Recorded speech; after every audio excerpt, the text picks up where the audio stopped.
Shalom, selamat pagi Bapak Ibu yang terkasih. Senang sekali kita berjumpa di awal bulan ini, bulan Juli, diawali dengan renungan firman Tuhan. Sebelum kita masuk dalam renungan firman Tuhan, mari kita berdoa terlebih dahulu. Bapa Surgawi, kami sangat bersyukur Tuhan Engkau hantarkan kami di waktu yang seperti ini. Kami masuki bulan yang baru, yaitu bulan Juli, bulan yang penuh rahmat.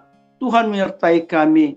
Dan kami awali bulan ini Tuhan, di pagi hari ini dengan mengucap syukur dan terima kasih, dan dengan kebenaran firman-Mu yang akan meneguhkan kami untuk kami sukses ya Tuhan, menjadi seperti Kristus. Itulah tujuan hidup kami.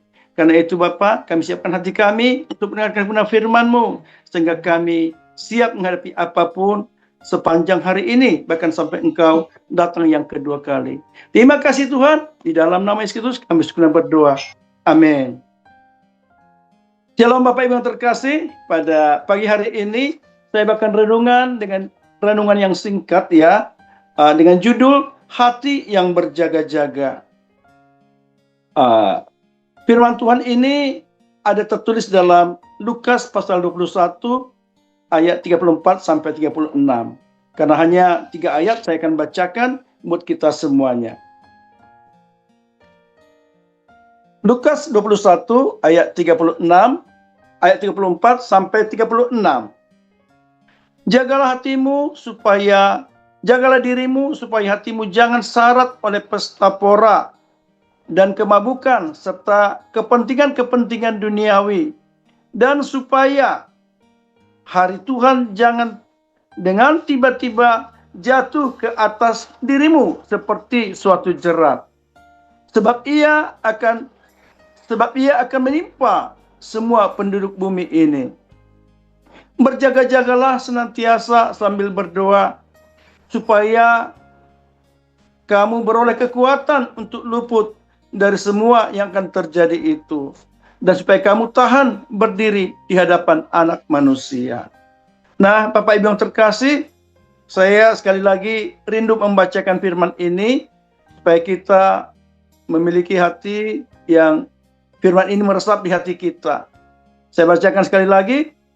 Jagalah dirimu supaya hatimu jangan syarat oleh pesta pora dan oleh kemabukan serta kepentingan-kepentingan duniawi, dan supaya hari Tuhan jangan dengan tiba-tiba jatuh ke atas dirimu seperti suatu jerat. Sebab ia akan menimpa semua penduduk bumi ini. Berjaga-jagalah senantiasa sambil berdoa, supaya kamu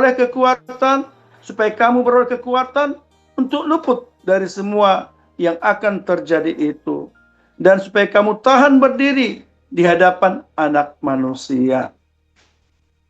Bapak Ibu yang terkasih, peringatan untuk berjaga-jaga ini tertulis di semua kitab Injil. Tertulis di kitab Matius 24 ayat 42, di Markus 13 ayat 33 sampai 37, Lukas 21 ayat 34 sampai 36 yang barusan saya baca. Mengapa betapa pentingnya Tuhan Yesus sampai kitab Injil menulis ini berulang-ulang. Jadi Bapak Ibu yang terkasih, saya mau sampaikan 3 hal penting dalam hal berjaga-jaga ini. Pertama, berjaga-jaga bukan berarti kita hidup dalam ketakutan atau kecemasan, melainkan hidup dengan kesadaran penuh dan keintiman dengan Tuhan. Yang kedua, di tengah kesibukan dan daya tarik dunia yang saat ini, sangat mudah untuk melupakan perkara-perkara rohani. Nah, ini yang kita perlu hati-hati, Bapak Ibu yang terkasih.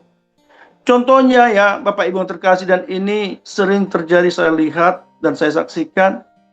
Banyak orang lebih banyak waktunya untuk medsos, sementara dia terlupa untuk melakukan hal-hal keintiman dengan Tuhan. Saya tidak menghakimi siapa-siapa atau menyebutkan siapa-siapa, tetapi ini suatu peringatan bagi kita supaya jebakan medsos ini tidak menghalangi keintiman kita dengan Tuhan. Mari kita lebih intim lagi dengan Tuhan. Lalu yang ketiga, melalui firman-Nya Tuhan sudah ingatkan kita untuk selalu memeriksa hati kita setiap hari. Apakah kita memang lebih dipenuhi oleh kecemasan atau dipenuhi dengan daya tarik dunia ini, atau apakah kita dipenuhi kerinduan akan Tuhan. Nah, ketiga hal penting ini perlu kita renungkan dalam diri kita supaya kita benar-benar berjaga-jaga di hadapan Tuhan dan didapatinya kita setia, Bapak Ibu yang terkasih. Nah, saya tidak menegatifkan medsos karena ada juga hal baiknya di medsos, tetapi kita harus bijaksana dalam menggunakan medsos. Nah, baru-baru ini Bapak Ibu yang terkasih, saya dapat video singkat tentang Neuralink. Itu sebuah perusahaan dari Amerika milik Elon Musk. Ternyata mereka memproduksi chip, sejenis chip yang akan diimplankan ke dalam otak manusia. Sehingga dengan mengimplan chip ini ke otak manusia, nanti manusia bisa dikendalikan lewat komputer. Nah, tanda-tanda ini bisa saja adalah penggelapan daripada firman Tuhan tentang 666. Makanya kita harus bijaksana dan berjaga-jaga. Karena kita memang sudah lihat selama ini, kalau implan yang ditanam di tangan, sudah banyak kita lihat di medsos. Tetapi untuk implan di otak, baru-baru ini saja dikeluarkan atau dipublikasikan. Nah, dengan hal ini bagaimana kita bijaksana menanggapinya? Bagaimana respon kita? Ya, salah satunya kita menjaga diri kita. Dan berdoa juga untuk orang-orang yang kita kasihi, supaya tidak mengikuti atau terlibat dalam pengimplanan di dalam otak manusia atau di dalam otak-otak yang otak orang-orang yang kita kasihi, supaya mereka aman.